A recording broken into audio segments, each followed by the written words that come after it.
time for our trending topics. Great time. He's just ready. No, I love trending topics. I know, but that's why I said you ready, because I know you have culture is my thing. But because of our trending topic. Yeah, because we discussed ahead of time what we were going to talk about today, because we just kept not really debating. We were just discussing across the house of what it was that we were going to talk about. So let's just go ahead and get straight to it. Azalea Banks, Charlamagne kept calling her AB, was on the Breakfast Club this week, and she had an interview for what I'm not even sure, but she has a new single called Anna Wintour. She did say that a couple times. I forgot all about it with all the other foolishness that she was saying. So what stood out to you in the interview? The only reason they brought her on there was to fan the little flame. And let's just do this, because half of you don't know who she is. I already know that. Azalea Banks is a rapper. Let's just say she's a musician. And now, do not get me wrong, she's very talented. She is very talented. She's a really good singer. She actually has a really good flow. She's a very talented artist. Problem is her mouth. She's more famous for, I guess, basically going after people on social media and just talking shit about people than she ever has been for any of her music. First of all, let's rewind, because watching this interview was like, I would say it was like taking medicine, but medicine is good for you. You know how sometimes you gotta choke it down? We had to choke it down. And she wants to say, well, it's just my opinion. Nobody should listen to my trash opinion. Well, stop giving it, because that's the problem. You're on this platform, and then you understand that what you say, people do latch on to that. My biggest issue is that if you're going to be, you have to be consistent. Yes. If you're going to be a ratchet bitch, then you need to be a ratchet bitch all the time. All the time. And every time they ask her a question about something she said, she answered it with a question. What did I say? Did I say that? Did I say that? Like that kind of crap. Like you're deflecting because you're not being woman enough to stand up. Like when you're hiding behind that phone or computer or wherever you do your trolling and posting, you can say a whole lot of stuff.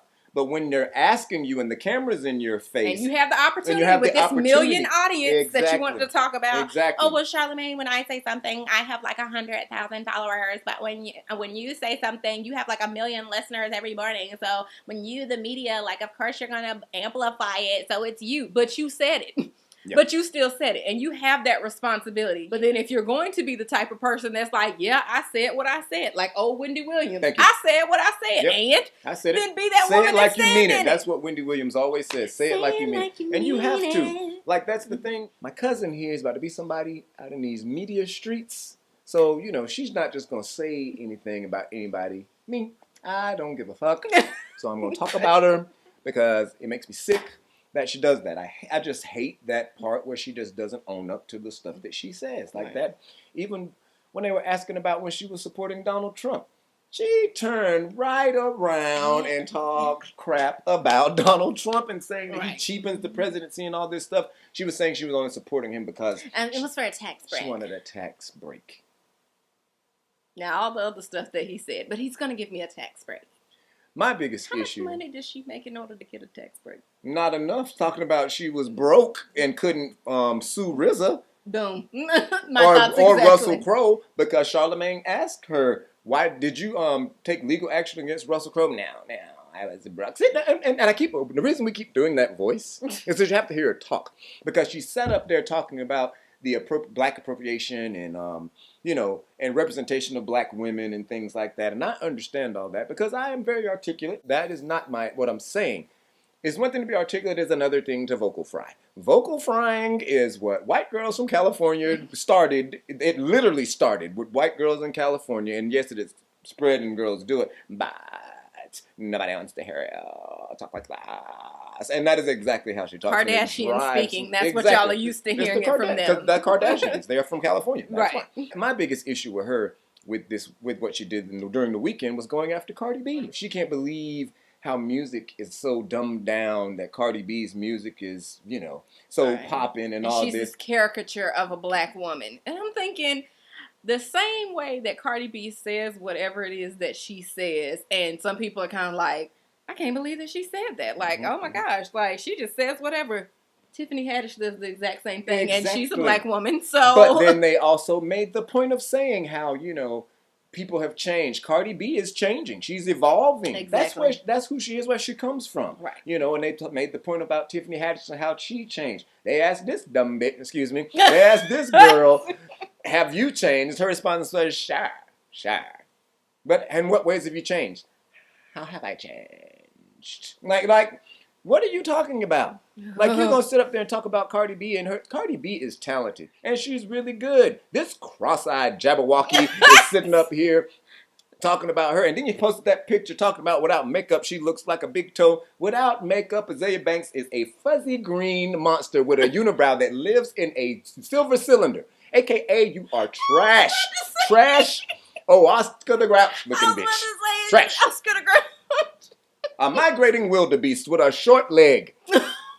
Because I'm going to talk about you. Get your marshmallows. Get your marshmallows. I'm about to roast this bitch.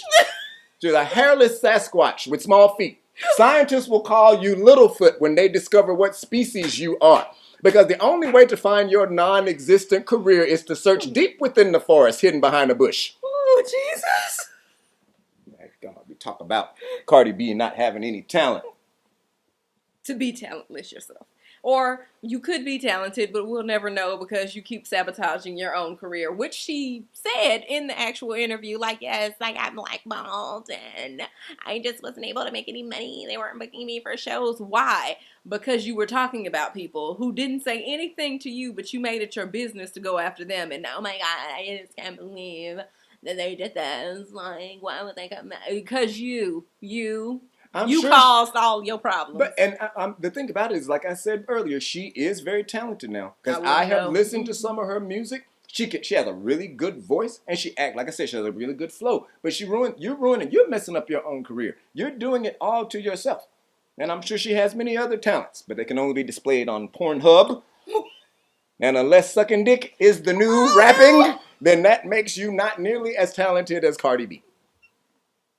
Tell me something. Talk about Cardi. You're not going to talk about her? You don't deserve to be the wet, dirty piece of toilet paper hanging off her bloody shoes when she performs in a ratchet-ass club. Sit up there. Now just go to sleep. Go to sleep. I would quote Nene Leakes and say go to sleep wig, but you only have one wig. That one, same one with the choppy bangs that we see in every single picture that you take. Time. And it needs a nap because it looks tired. So I'm just going to say go to sleep. Shut the F up forever. That's what I would like. And I wish he would have said that. And he was ready. Even though he tried to be all chummy with her. He was chummy with her. He didn't have a donkey of the day for that day. It's because she's fine. No, he didn't have a donkey of the day because he was waiting on her to be the donkey of the day. So you try to be all chummy with her, but you know Charlamagne. But that's why he got chummy, because she's fine. The body, not the face. Money well spent. Yeah, she's a butterface. Okay, because I was like, I missed it. And she's had work done to herself. Absolutely. That's where all the money went, I guess. That's what made the interview so hard to watch. Her not being able to get a complete thought out, and then her talking, when she was getting one out, it was something reckless, but it wasn't the reckless that we wanted. Right. It was, because my thing is, I only wasted my time listening to her because of the simple fact of wanting her to really explain and have justification for why she behaves the way she does. All you did was assure me that everything I've thought is exactly the same. Being somebody that used to work in the music industry, you know that your career is going nowhere because nobody wants to work with you. And so therefore, the only way to keep yourself relevant is to get on social media and talk shit about people. You might as well be pregnant by an 18-year-old. China, black China, China nobody, China berry. I agree, because at this point, that's all that anyone pays attention to you about. Like your music, you had to tell me from the beginning that she was even on there to promote a song because they talked about it for like 2.5 seconds and the rest is like, why do you do what you do? And you don't have an answer. For 58 minutes. My God, I don't want to hear it. That interview could have been 15 minutes. It could have. Easily. It could have, because that was hard to digest. I still ain't finished. I still got 10 minutes left and I don't even care to finish it because... There's no need, because I actually didn't finish the whole thing. Because remember I was sitting there and I was like, you know what? This is enough. I can't go any further. But it's okay. And speaking of talking too long, we've been talking too long about her. I don't want to give her any more talk. More of our attention. No more of our attention. Thank you for tuning in and listening to us go back and forth. And I'm sorry. I don't usually carry on like this. That's a total lie. That's why we have this show. That's to carry on. Why we're on this show. else? What else is trending out here? We can talk about. I have to do it. I wore this for a reason. I'm so sick. I'm so sick and tired Wakanda forever. of this Wakanda forever garbage. Okay, let me explain. Let me explain. Howard University, which they, for this commencement this year, called themselves Wakanda University. And Chadwick Boseman was their keynote speaker as they gave him an honorary degree in something or another, I guess in vibranium. I don't know. Oh, no. I don't know what they get. I would have, anymore went to that graduation, I would have been offended if I had spent 4 years of my life and countless hours and dollars and stuff for you to basically have a fictitious graduation for me and have Chadwick Boseman come there to speak talking about some Wakanda. You people do realize that Wakanda is a fictional place. You realize it does not exist. You realize, Wakanda never, because it doesn't exist. Wakanda shit is that. That's more so what he said.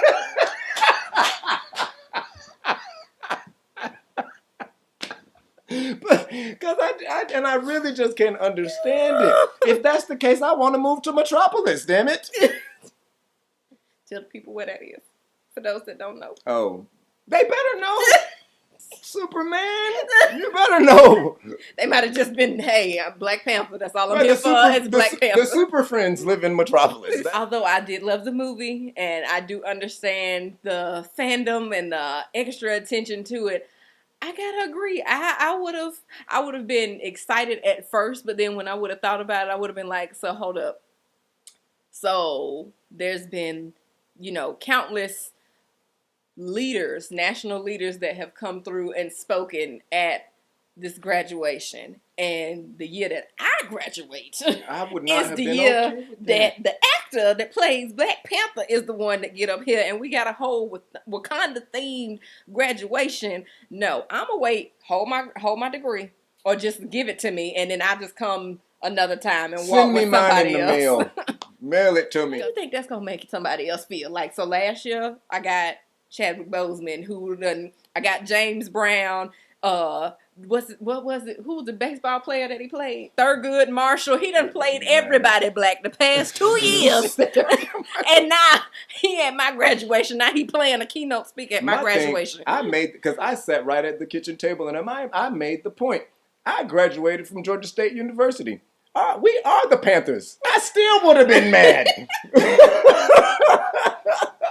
If he had spoken at my graduation. Why are you here?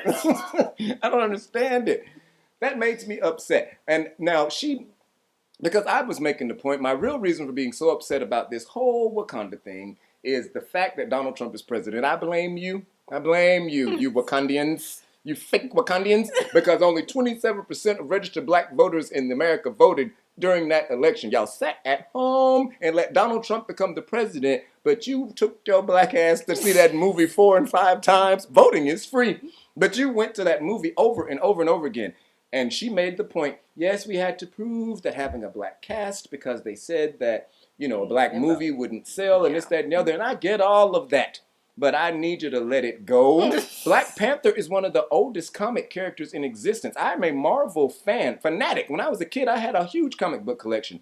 Black Panther is one of the oldest comic book heroes in existence. It's as old as Superman and older than Spider-Man. It's not anything new. So if you were really a Marvel fan, you would already know that and you'd be mad like I am because why is the movie just now and the character some 60, 70 years old? That's my thing. They only made that movie because of that Oscars So White bullshit that went on the last year. Pay attention. Pay attention and let it go. Stop.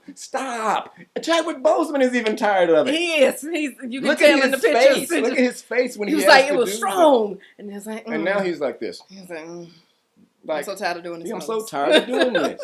So now I'm exhausted after that because I just don't understand her. I don't understand this Wakanda mess. I don't understand Howard University.